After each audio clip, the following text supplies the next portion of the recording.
Hello students, देखिए आज के इस वीडियो में लेक्चर 2 और टॉपिक है बीटा एंड गामा फंक्शन।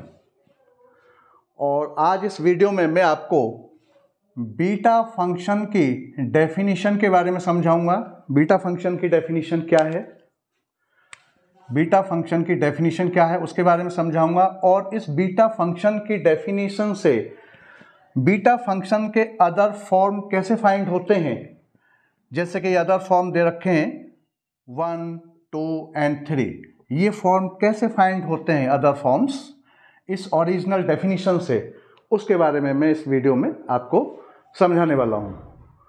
ठीक है, अच्छा।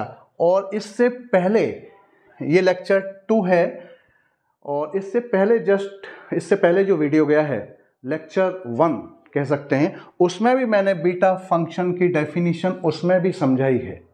ठीक है ना, इससे जस्ट पहले जो वीडियो गया है उसमें भी मैंने बीटा फंक्शन की डेफिनेशन को वहां भी समझाया था।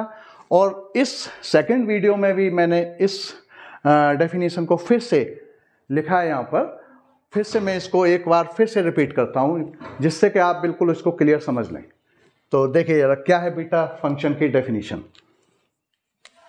Definition of beta function. Beta function denoted by beta mn. Beta mn से इसको हम डिनोट करते हैं। और m एंड n यहाँ पर आर्बिट्रेरी कांस्टेंट हैं, ये न्यूमेरिकल रहेंगे आगे जब हम क्वेश्चंस करेंगे। 2, 4, 5 इस टाइप से कोई इंटीजर हो सकता है या कोई फ्रैक्शन हो सकता है। ठीक, तो बीटा फंक्शन बीटा mn से डिनोट किया जाता है और read as beta mn, beta mn ही हम इसको रीड करते हैं, is defined by the definite integral. Beta mn ये इसकी डेफिनेशन है, definite integral. Definite integral beta mn is equal sign of integral 0 to 1 x m - 1 bracket में 1 - x n - 1 dx। कहने का मतलब मेरा ये है, सिंपल इसका डेफिनेशन ये है कि ये जो डेफिनिट इंटीग्रल दे रखा है और जिसमें ये लिमिट फिक्स रहेगा 0 to 1, इसी को हम बीटा फंक्शन कहते हैं और इस पूरे इंटीग्रल को बीटा mn से डिनोट करते हैं। Simple definition. ठीक, डेफिनिट इंटीग्रल ये आपने 12th क्लास में पढ़ा होगा। डेफिनिट इंटीग्रल हम इसको क्यों बोलते हैं, क्योंकि इस पर लिमिट है 0 to 1, 0 lower limit 1 upper limit. जहां लिमिट होती है साइन पर, जहां लिमिट मेंशन होती है उसको हम डेफिनिट इंटीग्रल कहते हैं, इसलिए यहां पर डेफिनिट वर्ड आया है। और जहां लिमिट मेंशन नहीं रहती यहां उसको हम इंडेफिनिट इंटीग्रल कहते हैं, ये आपने 12th क्लास में पढ़ा होगा। ठीक है ना, तो ये सिंपल ये डेफिनेशन है इसका, ये लिमिट फिक्स रहेगा। ये एक स्टैंडर्ड फॉर्म जो है डेफिनिट इंटीग्रल का, जो स्टैंडर्ड फॉर्म है, इसी को हम बीटा फंक्शन कहते हैं।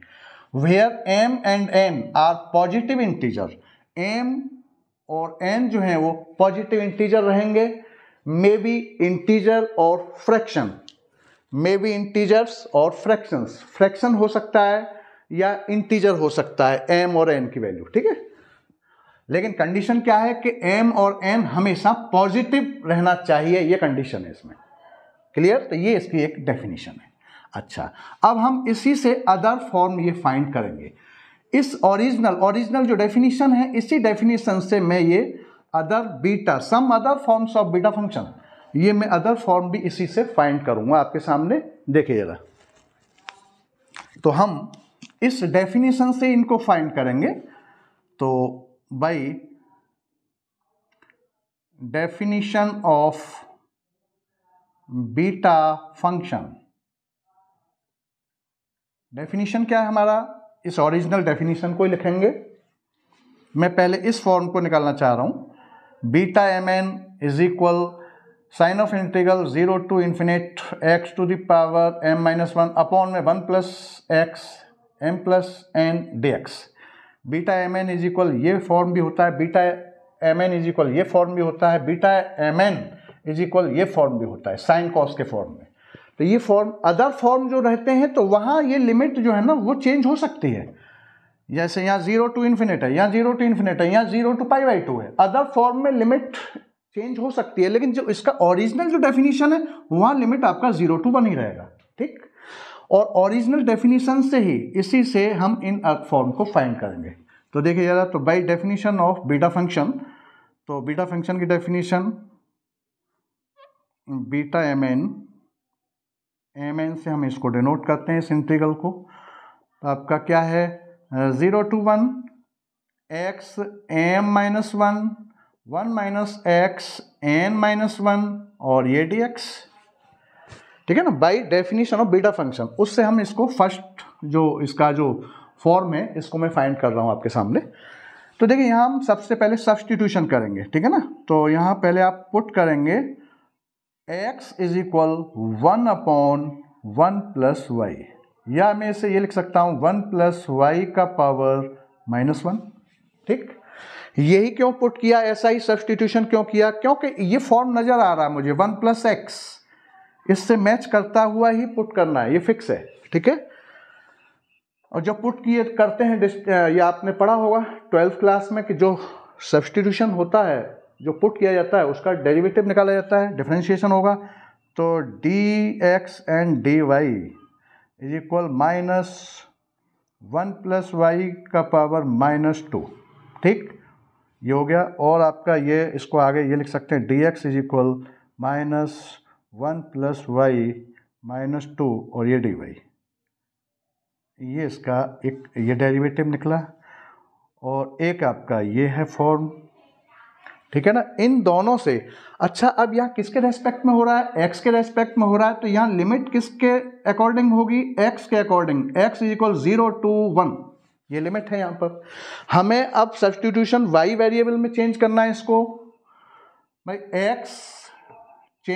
एक्स को किस में चेंज करना है, हमें वाई में करना है, वाई में सब्सटीट्यूशन है, तो लिमिट भी वाई के अकॉर्डिंग निकलेगा, ठीक है ना। तो हम लिमिट इसी से, इस रिलेशन से जो हमने पुट किया उससे हम लिमिट चेंज करेंगे। जरा देखें, इफ x इज इक्वल अगर 0 है, ठीक है ना, x इज इक्वल 0 है, तो y इज इक्वल क्या आएगा। तो मैं इसी को जरा, इस रिलेशन को मैं थोड़ा सा चेंज कर देता हूँ।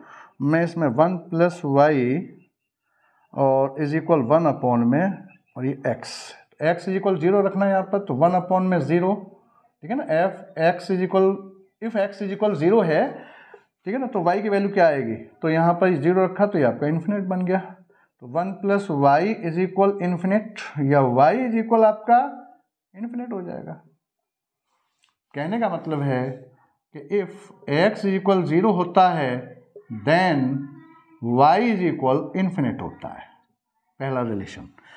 उसके बाद इफ x इज इक्वल आपका 1 है, ये लोअर लिमिट के अकॉर्डिंग हुआ चेंज, ठीक है ना।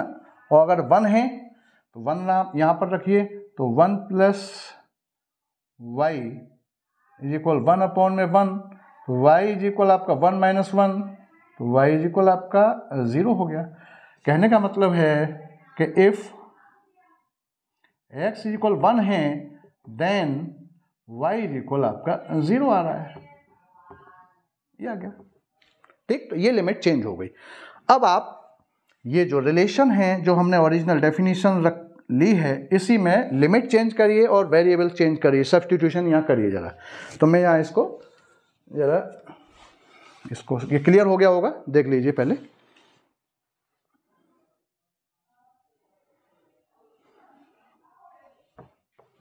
देख लीजिए और इसको,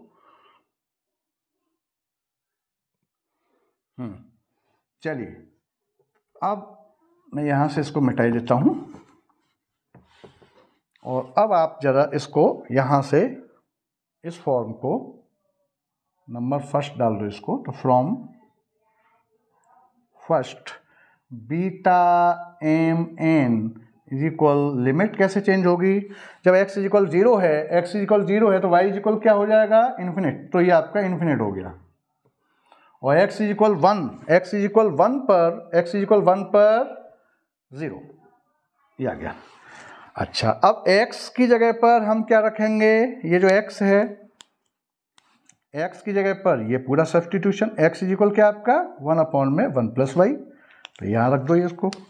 तो 1 का पावर तो कोई मतलब ही नहीं, 1 प्लस वाई का पावर m माइनस 1 ये हो जाएगा। आगे ब्रैकेट में 1 माइनस 1 अपॉन में 1 प्लस वाई और ब्रैकेट क्लोज n माइनस 1 हो जाएगा इनटू dx। इस dx की जगह पर यह आएगा, ये माइनस साइन बाहर निकालिए, ये मैंने माइनस बाहर निकाल दिया, ठीक है ना, ये माइनस बाहर आएगा और dx की जगह पर इसको रख दो 1 प्लस वाई का पावर माइनस 2 और ये dy ये आ गया, ठीक है, ये आपका हो गया।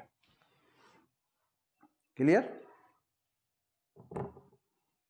आगे इसको सॉल्व करो। अच्छा, एक प्रॉपर्टी और आपने पढ़ी होगी कि जब माइनस साइन है, माइनस साइन को हटाना है तो इस लिमिट को रिवर्स करना होगा, ठीक है। तो हम यहाँ पॉजिटिव कर देंगे तो ये आपका लिमिट चेंज हो जाएगी, 0 टू इन्फिनिट हो जाएगा, इन्फिनिट टू 0 है ना, तो 0 टू इन्फिनिट हो जाएगा, ये प्लस हो जाएगा और ये आपका 1 अपॉन में 1 प्लस वाई का पावर m माइनस 1 है। अब जरा इसको और सॉल्व करिए तो ये हो जाएगा 1 प्लस वाई और माइनस 1 अपॉन में 1 प्लस वाई का पावर n माइनस 1 और 1 अपॉन में इसको नीचे ले जाइए तो 1 प्लस वाई का पावर 2 हो जाएगा और ये dy हो जाएगा। 1 से ये 1 माइनस 1 कैंसिल हो गए। आगे 0 टू इन्फिनिट 1 अपॉन में 1 प्लस वाई m माइनस 1 हो गया।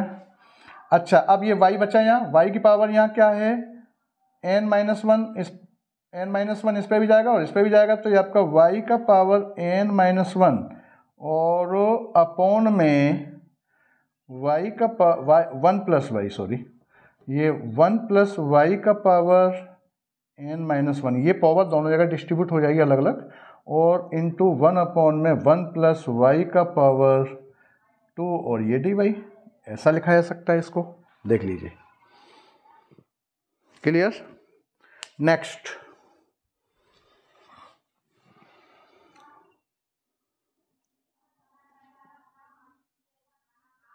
अब देखिए मैं यहां से इसको मिटाई देता हूं, इस पोर्शन को, ठीक है, यहां तक क्लियर होगा। चलिए अब देखिए यहां से देखिए इसको जरा, ये आपका 0 था, ठीक है ना, x इज इक्वल 0 टू 1। अब इसको ज़रा यहाँ से देखिए आगे, तो ये बीटा एम एन क्या बनना है यहाँ पर, इसका बीटा एम एन चल रहा है ना ये पूरा, तो आपका 0 टू इन्फिनिट और 1 अपॉन में देखिए 1 plus y 1 plus y 1 plus y base same है तो पावर ऐड हो जाएंगी, तो डायरेक्ट लिख देता हूँ 1 प्लस वाई का power m minus 1 plus n minus 1 और प्लस का 2 और आपका ऊपर जो है ये y का पावर n माइनस 1 ये बचा और ये dy, देख लीजिए ऊपर ये पोर्शन ये सब ऐड कर दिया। देखिए ये -1 और +2 कैंसिल हो गया। आपका ये beta M N is equal 0 to infinite और y का पावर n माइनस 1 अपॉन में 1 प्लस वाई का पावर m प्लस n और ये dy हो गया। देख लीजिए यहाँ तक क्लियर हो रहा होगा। आगे यहाँ तक इसको देख लीजिए पहले।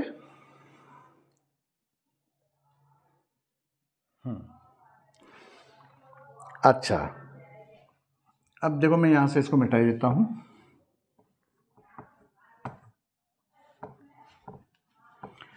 अब देखिए, अब एक प्रॉपर्टी और है डेफिनिट इंटीग्रल की कि मैं केवल जो वेरिएबल है, वेरिएबल मतलब लेटर को चेंज कर दूं तो वैल्यू में चेंज नहीं होता। मीन्स मैं अगर x की जगह पर y रख दूं, x की जगह पर z रख दूं, x की जगह पर t रख दूं, x की जगह पर u रख दूं, केवल लेटर चेंज हो जाए, लेटर चेंज हो जाए तो वैल्यू में नो चेंज।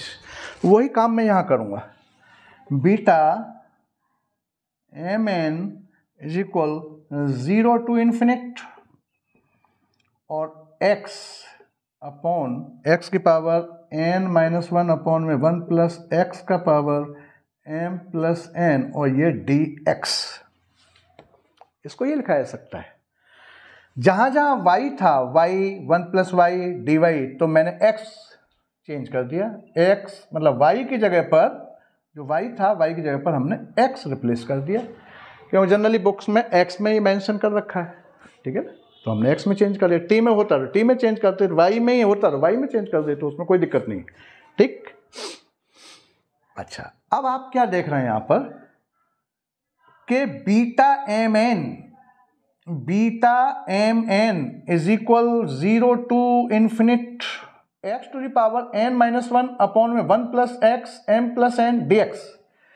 कहने का मतलब है कि जब यहां फर्स्ट जो आपका नंबर है, पॉजिटिव नंबर, जब m रहता है तो इसके न्यूमरेटर में, जो आपका न्यूमरेटर में जो x का टर्म है वहां n आता है, और नीचे m प्लस n, दोनों मिक्स रहते हैं, दोनों का एडिशन होता है। अच्छा, तो सिमिलरली मैं डायरेक्ट इसी से इसको नंबर दे दूं, 2 दे दूं, तो फ्रॉम सेकंड सिमिलरली बीटा, देखिए बीटा एम एन जब रहता है तो x, देखो यहाँ m रहता है तो यहाँ n रहता है, ऐसे ध्यान रखेंगे आप, और नीचे तो m प्लस n दोनों ही रहेंगे। सिमिलरली बीटा, अगर मैं सिमेट्रिकल फॉर्म से m n है और यहाँ मैं n और m कर दूं, तो यहाँ क्या हो जाएगा, 0 to infinite x to the power, यहाँ m हो जाएगा, और अपॉन में 1 plus x to the power m plus n और dx। क्लियर? कहने का मेरा मतलब ये था कि यहां फर्स्ट नंबर अगर m है तो यहां n है, ठीक है, यहां m n है, और यहां मैंने क्या लिखा, बीटा n और m लिख दिया। तो जब फर्स्ट नंबर जो है यहां n है तो यहां क्या आ गया, m आ गया। यहां फर्स्ट m है तो यहां n आ गया, यहां n है तो यहां m आ गया, रिवर्स हो रहा है, m है तो n, n है तो m आ गया। लेकिन हम ये भी जानते हैं, मैं यहां से इसको मिटा देता हूं, हम ये भी जानते हैं symmetrical property of beta function. Now by symmetrical property of beta function, beta function वो क्या है कि beta M N is equal होता है beta n m, beta M N is equal beta n m, ये सिमेट्रिकल प्रॉपर्टी है इसकी। तो इस बात से क्या मतलब है कि ये भी इसकी जगह पे बीटा एम एन है तो यहाँ भी बीटा एम एन लिख सकते हैं हम, ये दोनों इक्वल होते हैं सिमेट्रिकल प्रॉपर्टी से। तो हम बीटा एम एन यहाँ लिख सकते हैं, या बीटा एन एम लिख सकते हैं। क्लियर हो गया? बीटा एम एन या बीटा एन एम लिख सकते हैं, सेम, क्योंकि दोनों इक्वल हैं। हेंस इस प्रॉपर्टी से हम क्या लिख सकते हैं कि beta M N is equal ये, या beta M N is equal ये दोनों सेम है, ठीक है ना, इसके अकॉर्डिंग। तो मैं यहाँ लिख सकता हूँ, देखो इसी में मैं यहाँ लिख सकता हूँ, क्या लिख सकता हूँ, बीटा एम एन, और यहाँ भी बीटा एम एन लिख सकता हूँ। इसका मतलब क्या हो गया एक तरह से ये कि ये beta M N is equal ये हो सकता है, या beta n m beta M n, ठीक है ना, कहने का मतलब है। तो ये क्लियर हो गया होगा यहाँ से। इसका मतलब ये हो गया, आप ऐसे समझ लें इस बात को कि इसका मतलब है कि beta M N is equal ये, और बीटा एम और एन इज इक्वल ये। Clear? Beta M N is equal ये, beta M N is equal ये, क्योंकि सिमेट्रिकल प्रॉपर्टी से। या बीटा एन और एम इज इक्वल ये, और ये भी बीटा एन और एम इज इक्वल ये। क्लियर? तो ये प्रूफ था, इसका एक फाइंडिंग था कि हम अदर फॉर्म का किससे, इस ओरिजिनल डेफिनेशन से, ठीक है ना। अच्छा, अब आगे इसका और देखिए जरा, ये सेकंड थर्ड वाला ये क्या है, ये मैं इसको मिटा देता हूं।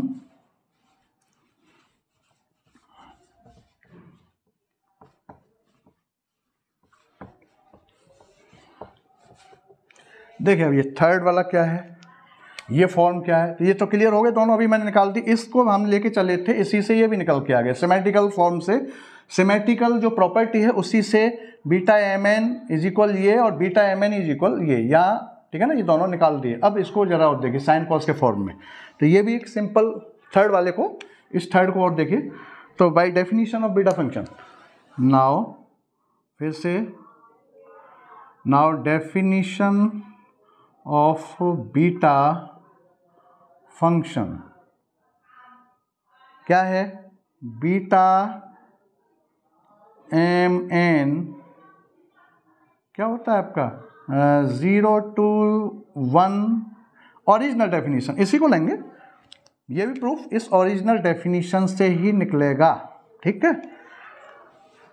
x to the power m minus 1 minus x n minus 1 और ये dx, यहाँ पुट फिर से करिए substitution, x is equal sine square theta, ये जरा इसमें पुट किए। यही क्यों कर रहा हूँ, क्योंकि मुझे साइन कॉस के फॉर्म में लाना है आंसर को, ठीक है ना। तो ये अदर फॉर्म, इस other form, third other form को निकालने के लिए ये सब्सटीट्यूशन करना है, ठीक है।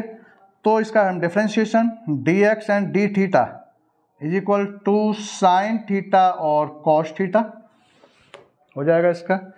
आगे dx is equal to sine theta cos theta D theta. तो आपका क्या रिजल्ट निकल के आ रहा है, ये निकल के आ रहा है और ये निकल के आ रहा है। अब आगे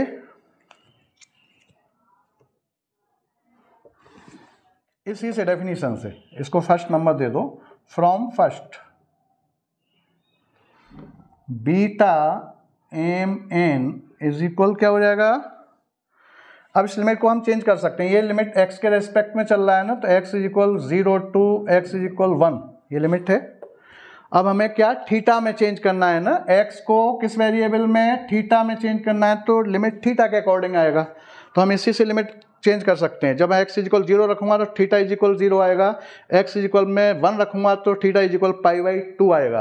तो मैं डायरेक्ट लिख देता हूँ यहाँ पर 0 टू π/2, ठीक। x की जगह पर इसको रखिए साइन स्क्वायर थीटा, और इसका भी पावर है यहाँ पर m-1, आगे 1 minus sign square theta, power है n-1, और dx की जगह पर इसको रखिए into 2 sign theta cos theta और डी थीटा। क्लियर आ गया। अच्छा, अब हम इसको आगे क्या सॉल्व कर सकते हैं, देखिए इस 2 को बाहर निकालिए, तो 2 बाहर आएगा तो आपका 0 टू π/2, और आपका इसको हम ये लिख सकते हैं कि साइन स्क्वायर थीटा m-1, और ये 1 माइनस साइन स्क्वायर थीटा क्या होता है, कॉस स्क्वायर थीटा, तो इसको हम लिख सकते हैं कॉस स्क्वायर थीटा, और इसका पावर n-1, और आपका साइन थीटा और कॉस थीटा और डी थीटा, ये आ गया। क्लियर। अच्छा, आगे अब इस पावर का इसमें पावर में मल्टीप्लाई करिए आगे, तो 2 और ये साइन 0 टू π/2, मैं इसको क्या लिख सकता हूँ, साइन 2m-2 थीटा और कॉस 2n-2 और थीटा, और साइन थीटा और कॉस थीटा और डी थीटा। अच्छा, अब देखिए यहाँ पावर साइन का पावर 1 होगा, कॉस का पावर 1 होगा, और बेस सेम है, साइन साइन वाली टर्म और कॉस कॉस वाली टर्म सेम, उनको जरा बेस सेम है तो पावर्स को ऐड कर दो। तो हम इसको ये लिख सकते हैं कि 2 0 टू इन π/2, 0 टू π/2, और sine 2m-1 theta cos 2n-1 theta और डी थीटा, और ये क्या चल रहा है आपका बीटा एम और ये n। यही प्रूफ करना था, यही अदर फॉर्म जो है फाइंड करना था, ठीक। ये रहा beta M N is equal 2 बाहर 0 to π/2 sine 2m - 1 theta cos 2n - 1 theta D theta. Beta M N is equal to 0 to π/2 sine 2m - 1 theta cos 2n - 1 theta D theta. -1 है ये, आपको सही लिख लो इसको, -1, ठीक है। तो ये अदर फॉर्म ऐसे फाइंड होगा। यहाँ लिमिट चेंज हो सकती है, यहाँ भी लिमिट चेंज है। अदर फॉर्म में लिमिट चेंज हो सकती है डेफिनेट। इंटीग्रल्स के जो अदर फॉर्म है, बीटा फंक्शन के अदर फॉर्म में लिमिट चेंज है, लेकिन जो ओरिजिनल फॉर्म है इसका, उसमें लिमिट 0 to 1 ही रहेगा, ये फिक्स है, ठीक है ना। तो इसको आप देख लीजिए।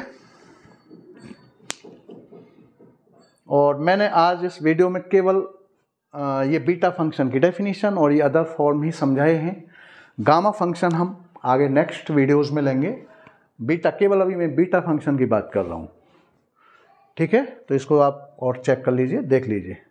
बीटा फंक्शन एक डेफिनिट इंटीग्रल का स्टैंडर्ड फॉर्म है और कुछ नहीं है, जिसकी लिमिट 0 to 1 है। और m और n जो है दोनों ही पॉजिटिव इंटीजर रहेंगे, पॉजिटिव नंबर्स रहेंगे।